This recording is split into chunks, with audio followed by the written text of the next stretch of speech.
Après la conférence de presse.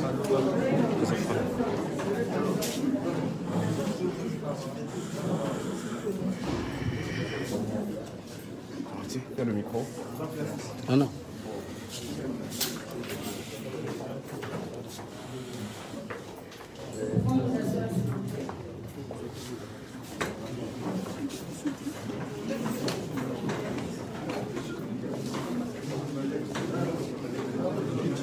Ouais, oh, c'est bon. Tout le temps va se faire.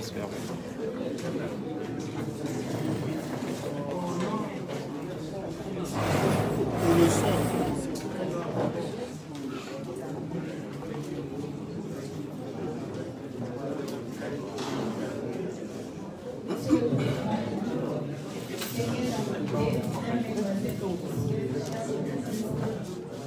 Bonjour.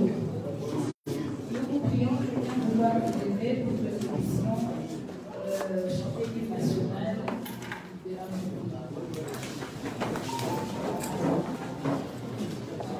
Et vous comprenez, unis par le sang, unis par l'effort pour l'indépendance.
Nous sommes là parce que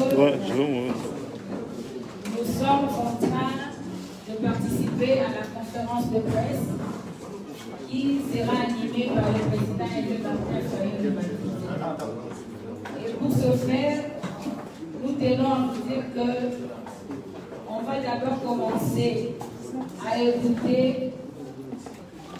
le président élu Martin Fayulu qui va nous donner un petit exposé pour nous fixer sur le cadre de notre conférence de ce jour. Et après, nous allons procéder aux questions-réponses afin d'éclaircir certaines zones d'ombre qui nécessitent d'avoir de précision.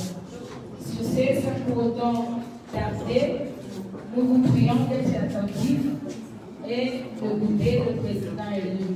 Avec votre permission, monsieur le président élu, nous vous prions de bien vouloir vous lever et de vous engager à l'assistance.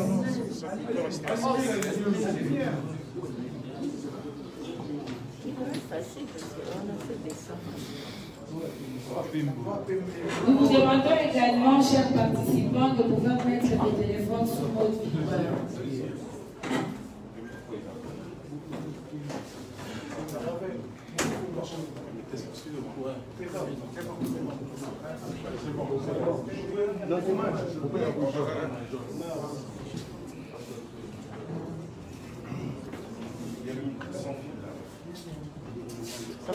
Merci, Madame Moboni. Très chers amis de la presse, je vous salue tous et toutes. Je vous remercie d'être venus à cette conférence de presse qui se tient à un moment exceptionnel où tous les pays du monde se battent contre la pandémie du coronavirus.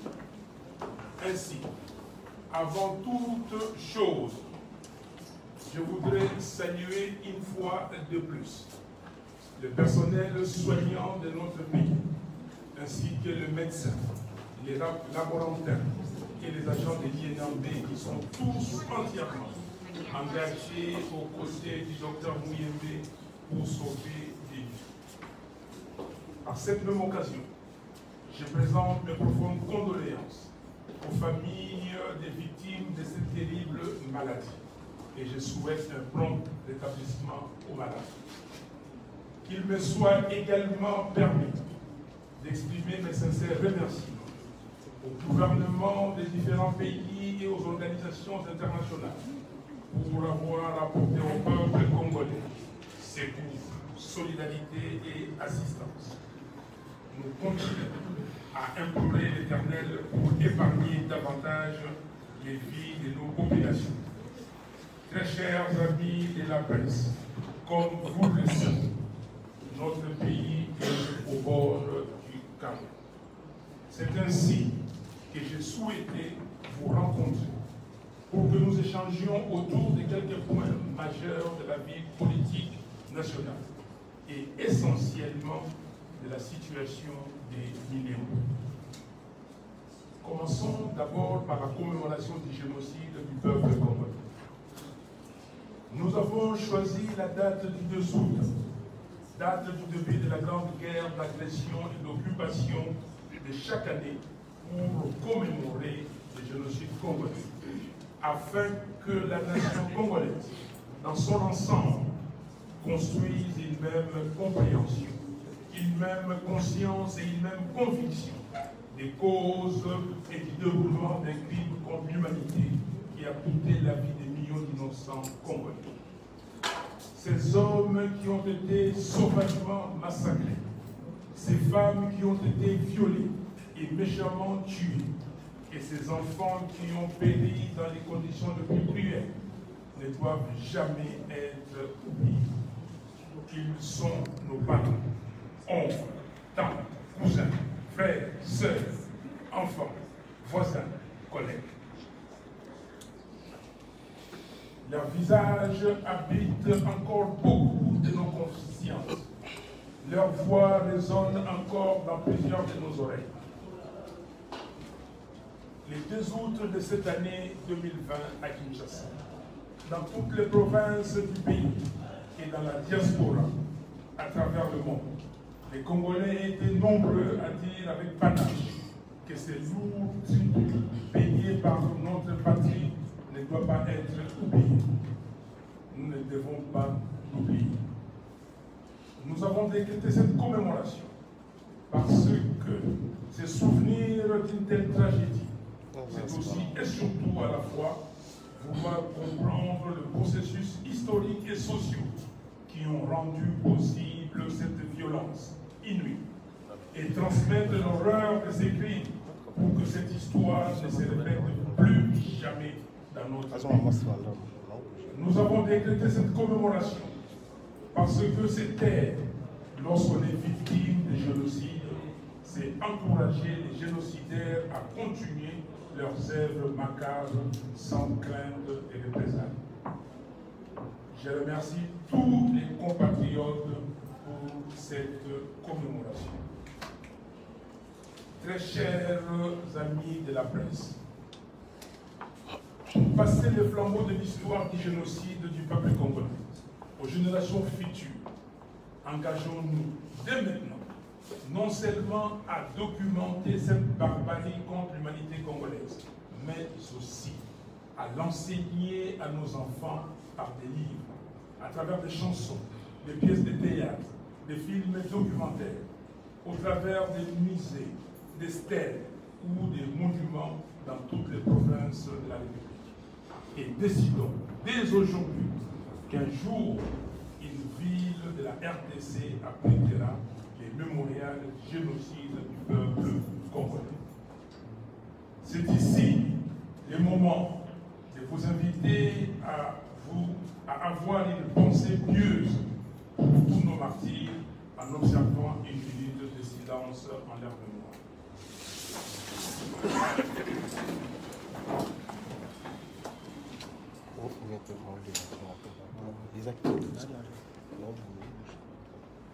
Merci.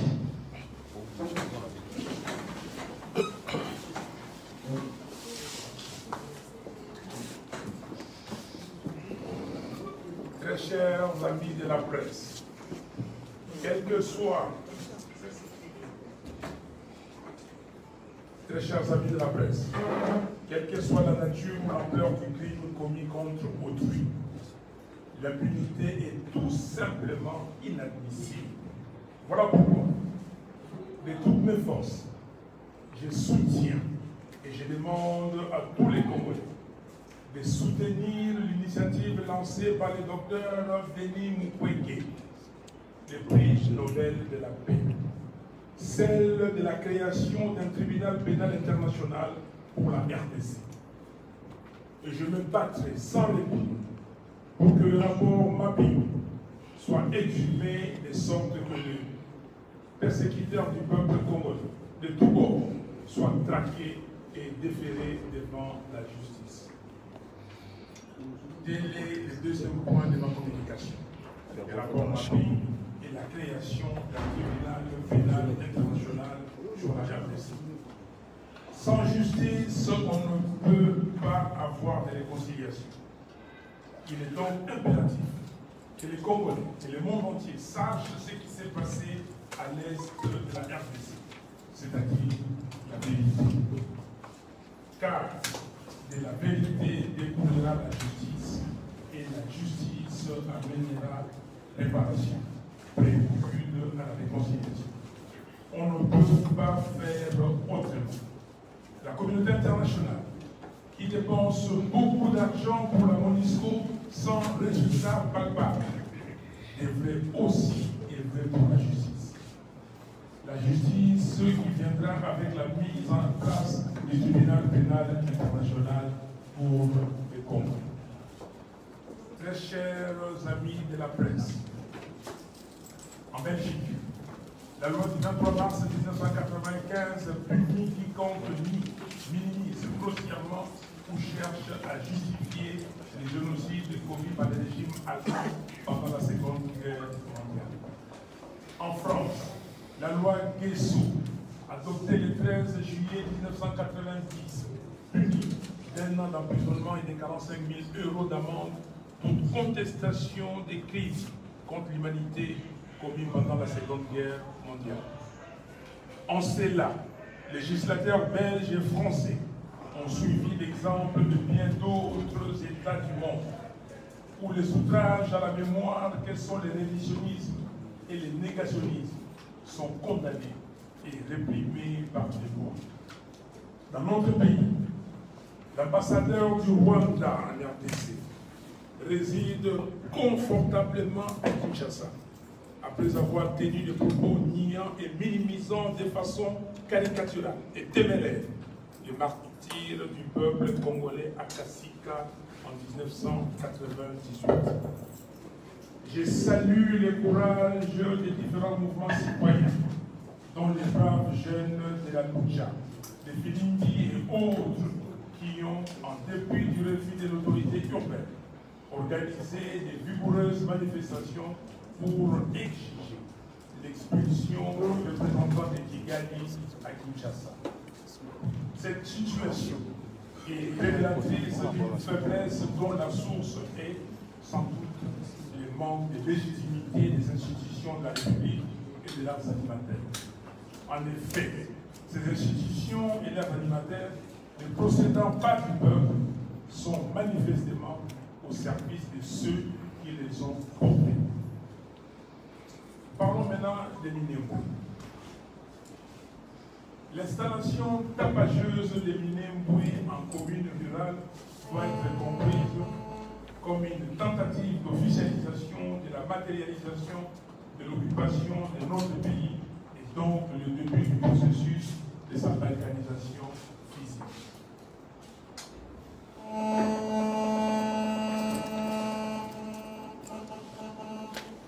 Ce n'est pas un hasard que cet acte se passe maintenant. C'est certainement parce que le pacte d'Ile Joseph Kabila, Félix Tshisekedi, a donné à ces derniers le mandat de mise en œuvre par défi du plan de balkanisation de notre pays. Comme peuple, nous n'accepterons pas cette humiliation et nous allons nous y opposer énergiquement. C'est ainsi que je lance aujourd'hui un vibrant appel au mouvement citoyen, aux partis et regroupements politiques, aux associations, aux syndicats, aux églises et à tous les citoyens congolais à dépasser les enjeux sectoriels et partisans pour faire barrage ensemble et par tous les moyens à cette tentative insidieuse de renforcement de l'occupation et du processus de balkanisation de notre pays. J'ai pris instamment, mes chers compatriotes, de se réveiller avant qu'il ne soit trop tard. L'heure n'est pas au découragement, car le mal congolais n'est pas une fatalité.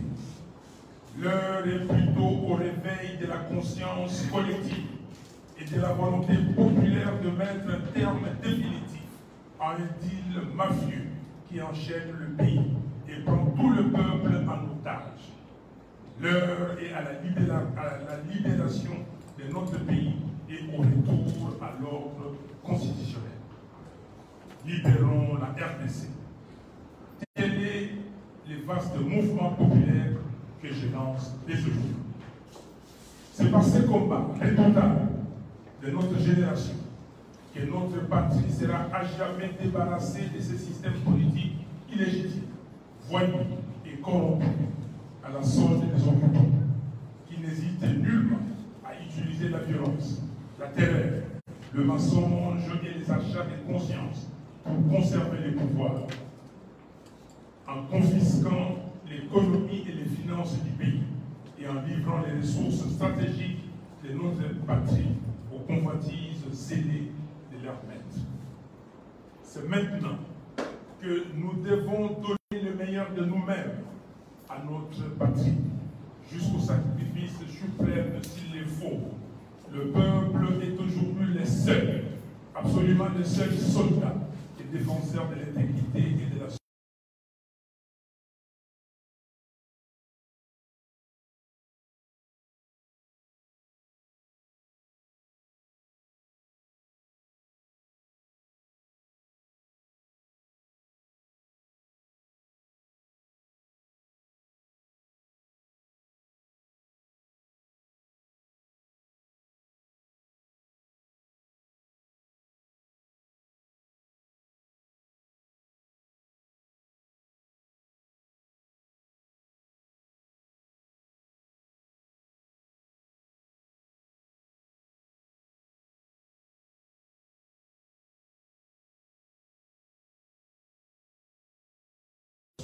et de défense de l'intégrité territoriale, c'est mercredi 14 octobre 2020.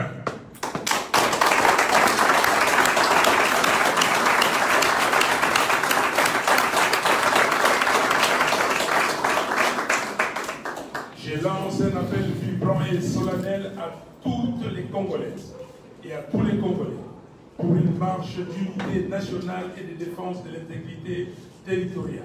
C'est mercredi 14 octobre 2020, principalement à Kinshasa et à Uvira, ainsi que dans d'autres villes de la République. Très chers amis de la presse, j'aimerais pour conclure m'adresser aux fanatiques en leur disant ceci. Les actes négatifs des hommes et des femmes politiques resteront, et ce sont vos enfants qui en subiront les conséquences. Vos petits-enfants. Cultivez l'amour de la patrie, l'amour de la nation, plutôt que l'amour des individus. à tous les Congolais attachés à l'unité et à l'inviolabilité de l'intégrité territoriale de la patrie congolaise.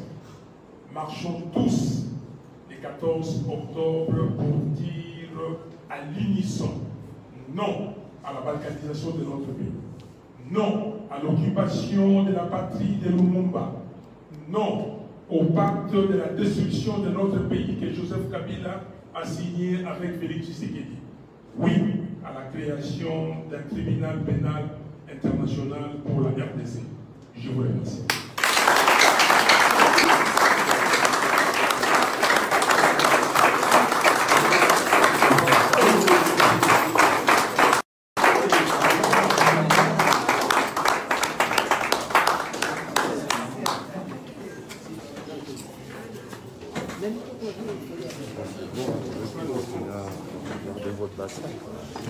Non, les états, est-ce que vous mettez en bas?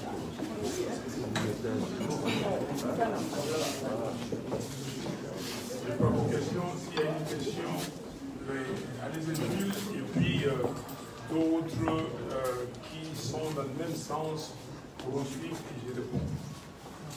Merci, monsieur Martin Fayou. Moi, c'est Gilles de Canal Télévision. J'ai des préoccupations.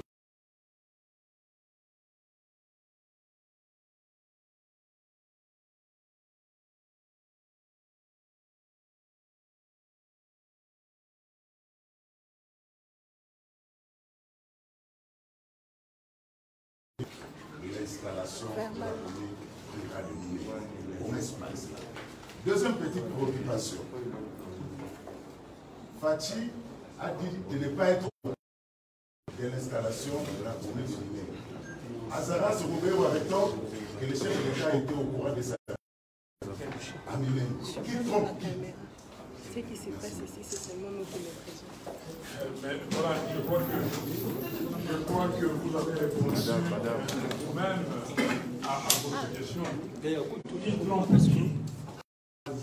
Azaria Sobewa, qui tout le monde était au courant. Monsieur Félix Tshisekedi dit qu'il a mis quoi? Il a mis quoi? La question qu'on doit se poser, c'est de savoir, on annule, on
membre de la réunion de discussion de la CENCO.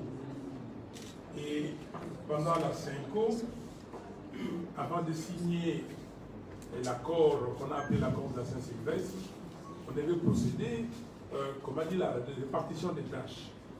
On était deux groupes, on était paritaires. Les groupes de changement, nous, les représentants d'Étienne Tshisekedi de l'Ex-Mémoire, et les groupes des Kabila. À un moment donné, nous sommes arrivés au ministère de réforme institutionnelle. Moubaké, Valentin et moi-même, nous nous sommes dit que ces postes-là doivent être supprimés ou on prend ça de l'autre côté. M. Azaria Soubera ne peut plus être ministre des réformes institutionnelles. Et j'ai ajouté en disant, le ministère de l'économie aussi, que nous devons le récupérer. Mon ami et frère, Modeste Barati, ne peut plus être le ministre de l'économie. Il est resté longtemps ministre de l'économie. Nous avons discuté. Valentin Moubaki et moi-même, jusqu'à la fin, et certains de nos amis ont cédé. Je vous ai dit la fois passée, dans une conférence de presse dans l'autre salle, pourquoi Azalia Souberois est toujours ministre de la... Vous parlez des organisations, réforme institutionnelle. Pourquoi? Donc, Félix Tshisekedi ne maîtrise absolument rien, et vous avez compris. Votre question, la réponse de Tshisekedi, il ne maîtrise absolument rien. Si il était sérieux et qu'il avait dit que, écoutez, je vous ai écouté, il y aura un conseil des ministres, au cours du conseil des ministres, nous allons, et je vais savoir exactement ce qui s'est passé, on prendra des décisions, on pourrait comprendre. Mais ça veut dire qu'il n'y a pas de gouvernement. Les gens, ils font de la navigation à vue. Merci. Oui, madame. Madame César. Je me pose toujours la question de savoir, vous avez parlé lors de Pourquoi tu as une message du papa? marche. Mais à quoi servirait toujours cette marche? Parce qu'on a vu avec l'exemple du mouvement citoyen qui ont marché pour demander le départ de l'ambassadeur rwandais, qui est toujours là. Vous avez parlé, vous avez utilisé des termes appropriés, mais à quoi sert aujourd'hui la marche que vous lancez aujourd'hui à la République de s'allier pour l'unité nationale? Et donc, C'est une bonne question. Madame, est-ce que les mouvements citoyens ont baissé les bras? Qu'est-ce qu'ils ont dit, les mouvements citoyens? Ils vont continuer. Ils ont dit qu'ils continueront leurs actions jusqu'au départ de ce monsieur Karega, Vincent Karega. Et certainement comme moi, vous avez vu un document qui a circulé dans la net. Je ne sais pas si c'est un faux, comme on est habitué maintenant à des fake news, mais prenons-le comme ça. Que l'ancien patron de l'enseignement militaire avait dit que ce monsieur ne pouvait pas venir ici, vu tout ce qu'il a fait en Afrique du Sud. Et vous l'acceptez. Est-ce que nous avons un gouvernement? Est-ce que nous avons des institutions légitimes? C'est certainement des gens qui ont décidé de la balkanisation, de la fragilisation des institutions du Congo, qui ont demandé à ce monsieur de venir ici pour fragiliser davantage nos institutions.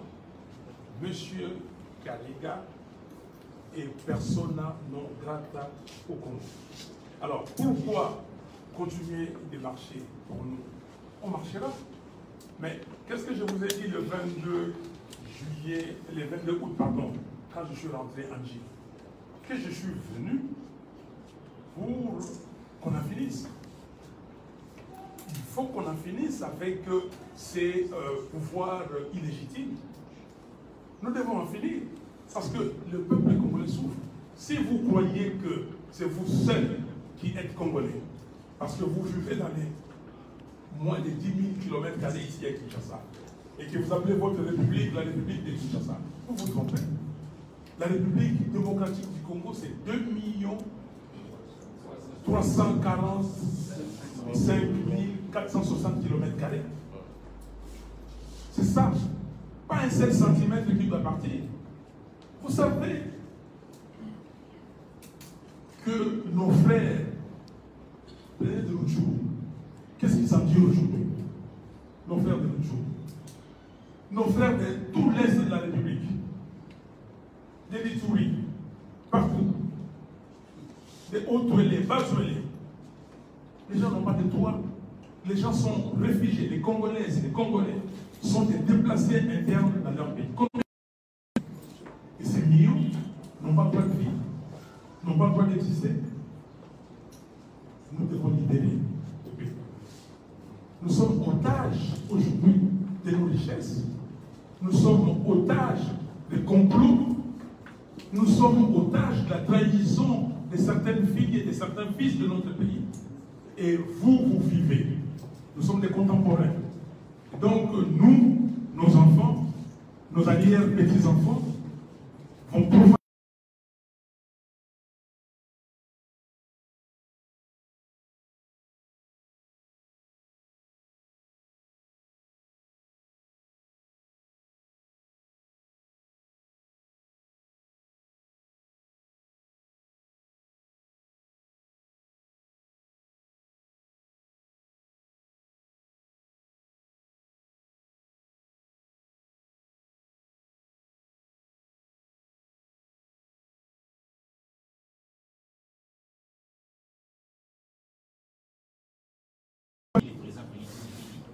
reconnaître que les Banyamulés sont des Congolais.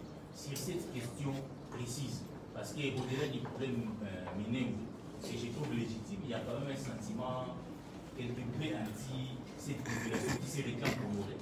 Est-ce que le président Faye le reconnaît les Banyamulés des Congolais? Écoutez, vous êtes provocateur, parce que s'il y a des gens qui sont légers, qui ne tournent pas leur langue 7 fois avant de parler, on sait que vous allez m'attraper ou m'envoyer. Il faut comme léger. Je ne suis contre aucun peuple humain. Je suis un humain. J'ai été créé par Dieu qui a créé aussi les autres comme moi.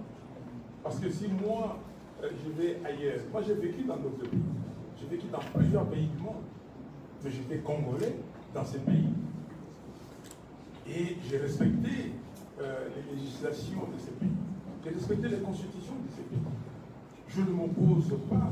D'abord, les Banyamulés, je ne peux plus utiliser ces termes-là. Ça n'existait pas, les Banyamulés. Ça n'existait pas. Donc vous me demandez si je suis contre ou je m'oppose à ce qu'ils soient congolais. Non. Nous étions à la conférence nationale sur l'humanité, ces jeunes garçons à la conférence nationale. Mais les Sanga ici, ils peuvent vous dire, nous avons débattu de cette question à la conférence nationale sur l'humanité. Moi, je suis né ici à Kinshasa, grandi à Kinshasa. Ces problèmes, je n'avais pas bien étudié. Mais c'est à partir de la conférence que j'ai étudié ces problèmes, cette question. Rappelez-vous des ordonnances de 72, rappelez-vous des ordonnances de 81, rappelez-vous de ce qui a été décidé à la conférence nationale souveraine. Ce n'est pas une question simple.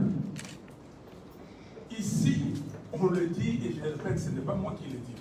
Vous pouvez appeler Isidore Ndaïwel, qui est, comment dire, historien, et tant d'autres historiens, ils vont vous expliquer, vous le savez tous, vous avez des tribunes. Ici, chaque tribu est rattachée à une larme, n'est-ce pas? Vous parlez de cette colline. Mais si les gens sont venus habiter, ils peuvent continuer à habiter, oui. Mais est-ce que ça leur donne, ça leur confère la nationalité automatiquement? Et ça leur confère le fait maintenant de devenir propriétaire de ces terres? Si moi je vais habiter aux États-Unis et je prends une carte, comment dire, des résidents, ou quand j'ai travaillé aux États-Unis, on me dit une carte, on dit que non, pendant, vous pouvez travailler ici. Mais si je reste plus longtemps, et que je prends une green card, je reste m'établir aux États-Unis, est-ce que cela me confère la nationalité américaine? Mais cela ne veut pas dire que je ne pourrais pas avoir la nationalité américaine. Mais il faut que je respecte la loi américaine. Je passe par toutes les étapes prévues par la loi américaine. Ici, c'est un complot ourdi contre les Congos. Le problème, c'est ça que vous voyez sur cette carte. Regardez cette partie. Commençons à partir de Tanganyika, Sud Kivu, Nord Kivu, Ituri. Le problème est là. Quand on vous parle de la balkanisation de la RDC, vous pensez que c'est un jeu, comment dire, de l'esprit, et c'est une fantaisie. Les gens parlent pour parler. Je ne peux pas passer tout mon temps à parler de cette affaire si ça n'existait pas. Je ne parle pas de ça aujourd'hui. La source, la conférence pour le départ, la conférence nationale souveraine, parce que j'ai compris beaucoup de choses. Regardez Fizi. Fizi est là. Le territoire de Fizi. Mais quand vous regardez la carte de cette commune rurale, ok, la commune rurale prend une partie de Chabunda, là, prend une partie de Mwenga, là, et ça va, et ça prend une partie de Vira. Donc tout ça, là, ça devient une commune rurale. Et ça heurte, il y a des villages qui sont de Chabunda là-bas, il y a d'autres villages de Fizi ici, de Mwenga. Ça devient. Alors, qu'est-ce que vous allez faire? Ça veut dire quoi exactement? Mais si vous allez plus loin, et c'est là le travail des journalistes, c'est ça le travail de l'élite congolaise, qu'on ne fait pas. Est-ce que vous savez ce qui se passe à Irumu, ce qui se passe à Ituri? Les gens qui sont partis se mettent là-bas et réclamer les terres. Vous le savez? Est-ce que vous connaissez la situation de Rutshuru aujourd'hui? Là, au moment où nous parlons, vous savez qui habite Rutshuru? Vous savez combien de Congolais on a déplacés de Rutshuru, qui sont des déplacés internes, ils sont allés ailleurs, qu'on a fait fuir Rutshuru? Vous savez ce qui se passe à Beni et à Butembo? Vous le savez? Tout ça c'est pourquoi. Et maintenant, vous savez même que dans les Tanganyika, il y a d'autres populations qui sont parties là-bas, venues d'ailleurs. Le problème, c'est cette balkanisation physique qu'on est en train de matérialiser. Donc, cette partie, les gens vont être ici, nombreux de populations, qui vont demain dire, écoutez, nous ne parlons pas des langues du pays. Nous parlons des langues similaires aux langues du Rwanda. Et donc, petit à petit, ce n'est pas une affaire de 5 ans, ce n'est pas une affaire de 10 ans, ce n'est pas une affaire de 25 ans, de 50 ans, c'est une affaire de longue durée. Et moi, Martin Fayulu, je ne laisserai pas de nom dans les annales de ces pays pour dire que c'est pendant que je vivais que cette partie a été cédée à un autre pays. Ou que, parce que plus tard, qu'est-ce que vous allez avoir? Vous allez avoir une demande de référendum d'autodétermination. Je passe vite parce qu'on n'a pas le temps, mais vous comprenez ce que je veux dire. Donc c'est une préparation. Pourquoi, quand les amis là, du RCD Goma sont venus, ils ont créé un territoire, tout de suite, érigé Minembwe territoire. Ça a résisté? Non. Mais ils sont téméraires. Ils continuent. Je n'ai des problèmes avec personne. Je n'ai des problèmes avec aucune tribu du Congo. Mais nous sommes ici les bas. Les bas. Okay? Les Banyamulenge n'existent pas. Cette tribu-là, comme tribu congolaise, j'ai suivi une émission hier, j'étais très intéressé sur une radio locale ici, où un monsieur est venu contredire Bitakura et tout ça. Et chers amis, il faut lire l'histoire du Congo. Il faut regarder les annales. Il faut voir. Aller à Tiakuren par exemple, parce que je ne peux pas consulter le musée national ici pour voir. Regardez toutes les tribus du Congo, ils sont là à Tiakuren. Il ne peut pas venir dire que non, les Belges ont oublié ces tribus. Quel mensonge! Donc, le vrai problème que nous avons, c'est que les gens qui ont orchestré cette idée, ce plan de balkanisation de la RDC, ils ont commencé par fragiliser la RDC. Ils ont commencé par nous envoyer l'AFDEL ici. Comme Laurent Désiré Kabila disait, ce conglomérat d'aventuriers. On a envoyé ces AFDEL pour déstabiliser. On a mis quelqu'un, M. Joseph Kabila, qui était de leur obédience pour fragiliser davantage. M. Joseph Kabila a continué de fragiliser. Regardez les 26 provinces. Parlons des 26 provinces. Faites un effort de mémoire, chers journalistes, chers amis de la presse. Allez demander aux sénateurs qui étaient sénateurs pendant la transition. Qu'est-ce qui a été décidé quand ils étaient envoyés dans les districts du pays pour requérir les informations auprès des citoyens pour la prochaine constitution à soumettre, ou les prochaines constitutions à soumettre au référendum? On a dit qu'il y avait des tendances, deux tendances. Il y a des gens qui voulaient qu'on reste dans les 11 provinces, 10 plus Kinshasa, et il y a des gens qui parlaient de 25 plus Kinshasa, mais ce n'était pas tranché. Il était dit dans les feuilles de travail que cette question sera posée au Parlement qui devra être mis en place. Le prochain Parlement, c'est-à-dire le Parlement qui a été mis en place en 2006. Mais comment Kabila et les siens se sont précipités pour mettre ça dans le projet de référendum? Vous voyez, Tanganyika. Quand vous allez aujourd'hui à Ituri, les gens de l'Ituri vont vous dire, ah oui, hier, on se disait que nous sommes de la province orientale, tous. et on peut dire que je suis de l'Ituri.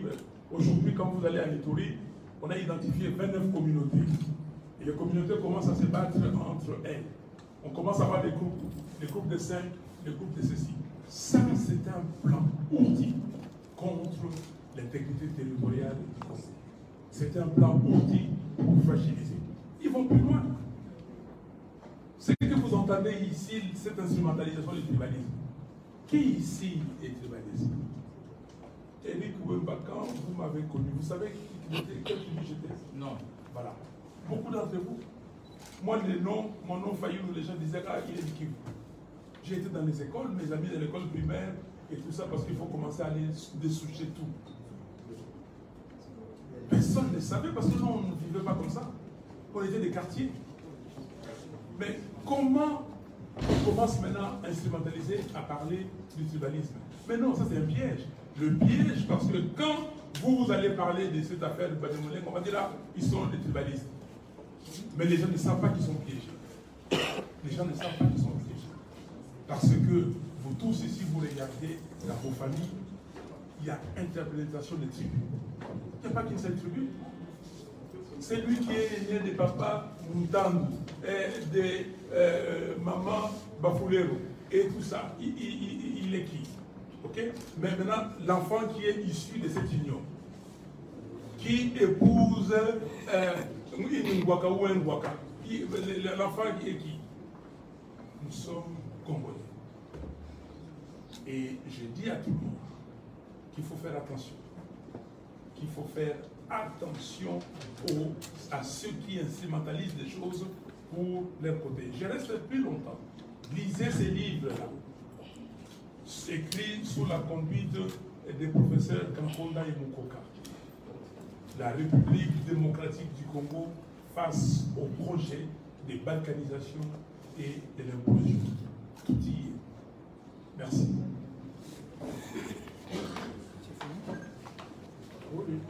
Donc là, on peut prendre les places à Lingala pour... C'est une question.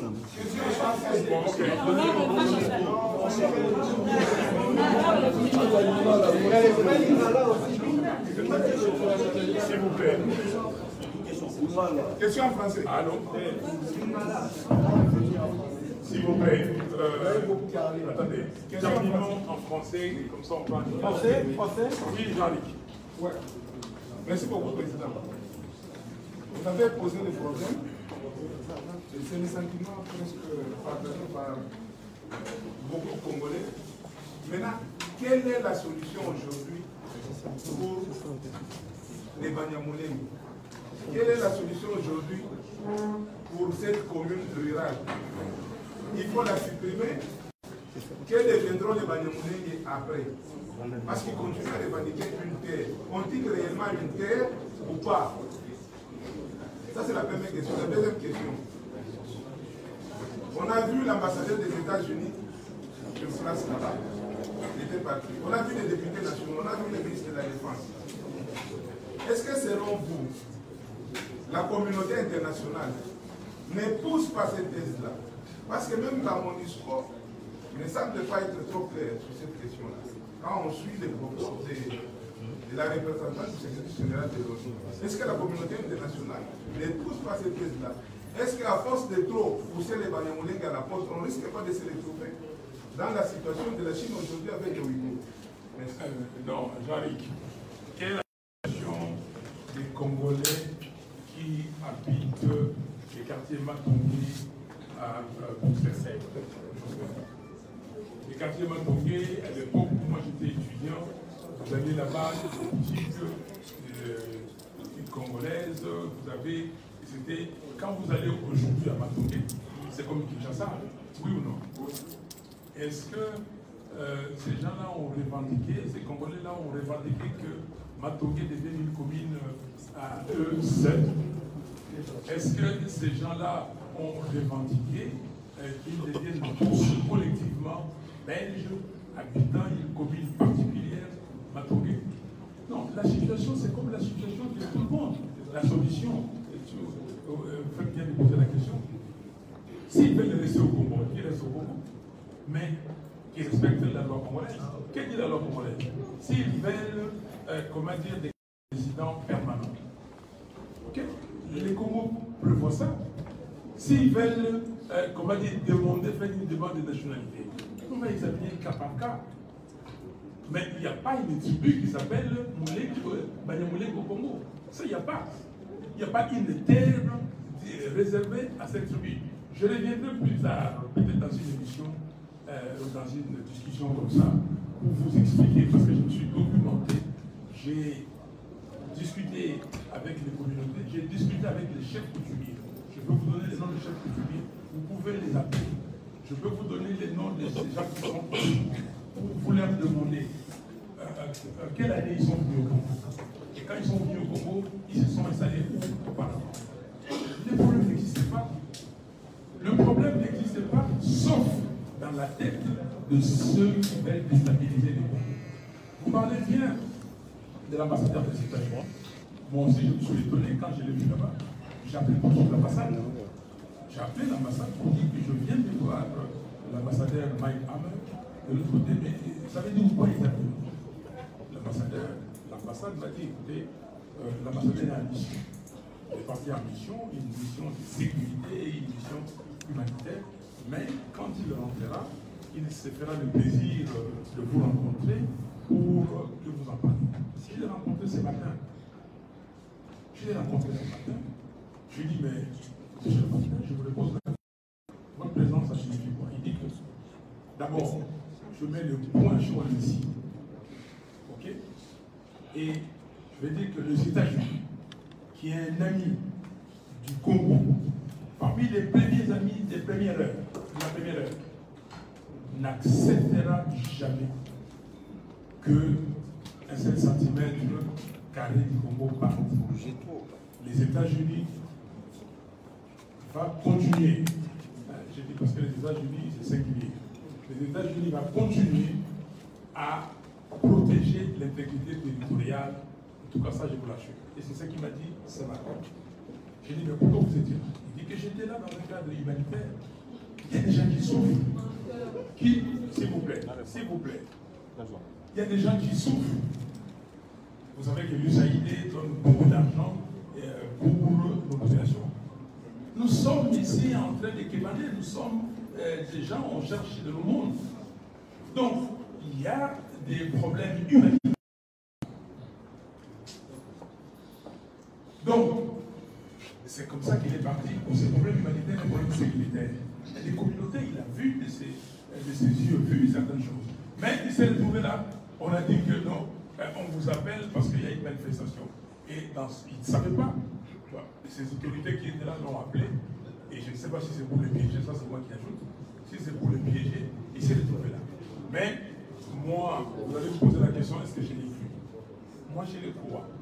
Je crois ce qu'il a dit. Et parce que je ne vois pas un ambassadeur qui va aller se présenter dans une cérémonie de ce type. Voilà, donc le problème est à notre niveau. Qu'est-ce que nous voulons, nous, Congolais? Merci. Oui, cher ami. Parce que les gens sont de la télévision, la première, c'est les savants. On va appeler à la marche du 14 de ce mois. Il y a un petit souci. Je suis dans les itinéraires. Comment ça va se passer? C'est possible. Le point de débat, le débat du secours des secours des autres que nous avons. L'occasion faisant les darons, je voulais aussi savoir quelles sont les vraies raisons qui sont à la base de ces retards enregistrés pour la prise de vos fonctions à la coordination de l'Afrique. Vous avez des questions. Une démarche, la marche à chaque endroit, à chaque ville, donc les itinéraires seront déterminés. Donc là, il n'y a pas de problème. C'est que vous devez retenir aujourd'hui qu'il y a une marche, les autres contraires, on va préciser. Alors, les itinéraires aux questions, nous continuons de discuter, mais incessamment, ça va se faire, il n'y a pas de problème. Ok? Et Amos 3.3 dit bien que deux personnes